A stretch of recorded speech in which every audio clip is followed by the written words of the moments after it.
Evening ஸ்நாக்ஸுக்கு பேல் பூரி செய்ய போகிறேன். எப்படி செய்கிறேன்னு உங்களோட ஷேர் பண்ணிக்கிறேன். வாங்க பார்க்கலாம். தேவையான அளவு பொரியை ஒரு பாத்திரத்தில் எடுத்துக்கிட்டு கட் பண்ண வெங்காயம், பொடியாக கட் பண்ண தக்காளி,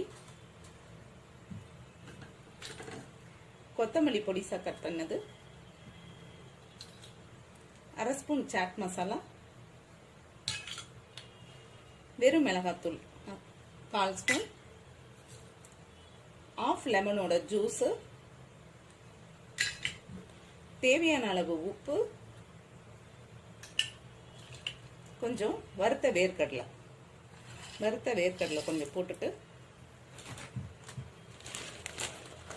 கார பூந்தி ஒரு கை எடுத்து நல்லா இப்படி ஒரு நொறுக்கி போட்டு நல்லா கிளறணும்.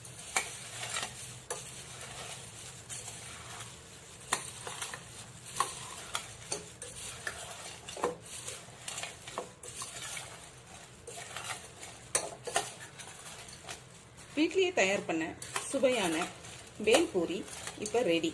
இது அப்படியே சர்வ் பண்ணி டேஸ்ட் பண்ணலாம்.